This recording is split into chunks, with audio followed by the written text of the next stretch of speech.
یہ میں کلپ بھیج رہا ہوں اور مجھے یاد ہے آپ کا ایک کلپ اس پہ ہے عید میلاد النبی منائی جائے یا نہ منائی جائے، تو مہربانی کر کے اس پہ آپ تازہ ترین اگر آپ کا کوئی رہنمائی مل جائے تو یہ ہمارے لیے بڑی سعادت ہوگی۔ السلام علیکم۔ وعلیکم السلام ورحمۃ اللہ وبرکاتہ۔ نحمدہ ونصلی علی رسولہ الکریم۔ خالد جویہ صاحب پاکستان لاہور سے ایک ویڈیو انہوں نے شیئر کی ہے، اور وہ کیا ہے؟ یہ سوال ہی نہیں کہ ہم میلاد مناتے ہیں، یہ بتائیے کہ میلاد کیوں نہ منائیں۔ یہ چینل پر، سیٹلائٹ ٹی وی چینل پر بیٹھ کر کوئی بڑے عالم دین ہیں اور وہ یہ کہہ رہے ہیں کہ ہمیں بتایا جائے کہ عید میلاد النبی کیوں نہ منائیں، جبکہ عید کے دن اور وفات کے دن اور نہ جانے کون کون سے دنوں کے نام لے لے کر کبھی موسیٰ علیہ السلام کی پیدائش کا تذکرہ کیا گیا ہے، کبھی فلاں بزرگ کا تذکرہ کیا گیا ہے۔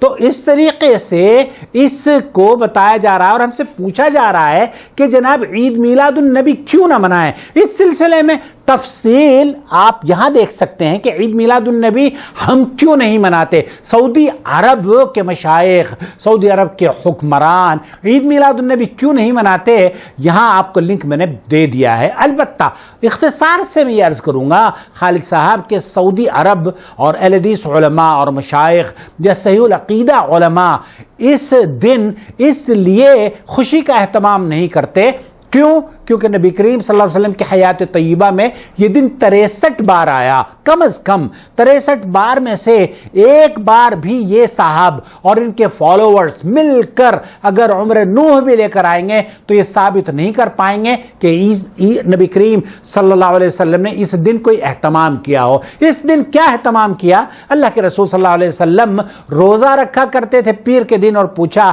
کہ یہ دن کیوں روزہ رکھتے ہیں، تو آپ علیہ السلام نے اس میں جو وجہ بیان فرمائی ہے ان میں سے ایک وجہ یہ تھی کہ اس دن میری پیدائش ہوئی ہے۔ تو پیدائش کے دن اگر پیر کا دن پیدائش کا ہے تو 12 ربیع الاول میں کسی کا بھی اتفاق نہیں ہے کہ یہ عید میلاد النبی یا یہ پیدائش کا دن ہے۔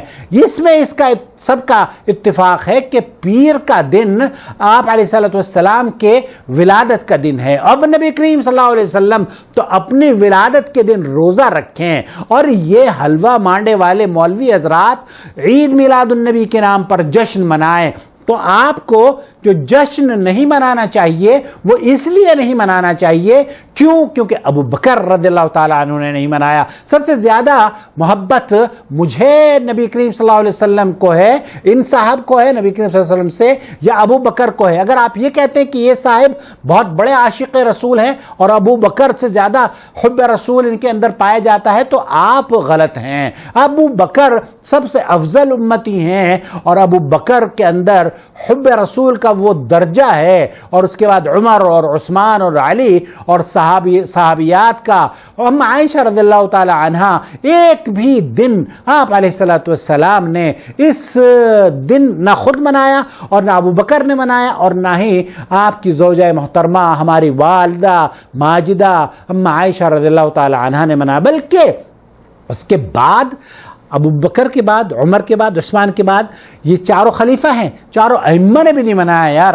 ان حنفیوں کو اللہ عقل سلیم دے دے، امام ابو حنیفہ رحمۃ اللہ علیہ بری ہیں۔ اب یہ ایک ایسا کام کر رہے ہیں جو نہ چاروں خلفاء نے منایا ہو اور نہ ہی چاروں ائمہ نے منایا ہو۔ تو بھائی میرے، آپ اندازہ فیصلہ خود کر لیجئے، اگر یہ عمل اس لائق ہوتا کہ اس میں کرنے میں اجر ہے تو کیا اللہ کے رسول صلی اللہ علیہ وسلم ہمیں نہ بتا کے جاتے ہوتے؟ نہیں، ہمیں ضرور اللہ کے رسول صلی اللہ علیہ وسلم نے اس کی تعلیمات ہمیں دی ہوتی، لیکن کوئی تعلیمات نہیں ہیں۔ اور اللہ کے رسول صلی اللہ علیہ وسلم کی یہ تعلیم ضرور ہے کہ من احدث فی امرنا، جو ہمارے اس دین میں نئی چیز کا اضافہ کرتا ہے وہ کیا ہے؟ وہ مردود ہے، بدعت ہے، قابل قبول نہیں ہے۔ تو یہ عمل اس لیے نہیں کرنا چاہیے میرے پیارے دوست کیونکہ ابو بکر نے نہیں منایا، اس لیے نہیں کرنا چاہیے کیونکہ عمر، عثمان اور علی رضوان اللہ علیہ مجمعین نے نہیں منایا، اس لیے نہیں منانا چاہیے کیونکہ عائشہ رضی اللہ تعالی عنہا نے یہ دن نہیں منایا۔ اپنا بہت خیال رکھیں، دعاؤں میں یاد رکھیں، اور اس طرح کے جھوٹے پروپیگنڈوں سے بچ کر تھوڑا سا سوچ لیا کریں کہ جب یہ دعویٰ کر رہے ہیں کہ ہم کیوں نہ منائیں تو سوچیں کیا یہ اتنا بڑا دعویٰ اگر یہ منا رہے ہیں تو صحابہ نے تو یقینی بات ہے منایا ہوگا. آپ عمر نوح لے کر تلاش کریں گے، ابو بکر کی زندگی میں ایک موقع بھی آپ نہیں دیکھیں گے کہ نبی کریم صلی اللہ علیہ وسلم کی 12 وفات یا 12 ربیع الاول کو، جس سے 12 وفات پہلے کہا جاتا تو 12 ربیع الاول ہو گئی ہے یہ. تو عید میلاد النبی یہ بدعت عمل ہے اور تفصیل سے یہاں آپ اس کو ضرور دیکھیے. والسلام علیکم ورحمۃ اللہ وبرکاتہ. اللہ ولی الذین آمنوا یخرجهم من الظلمات إلى النور والذین كفروا أولیاؤهم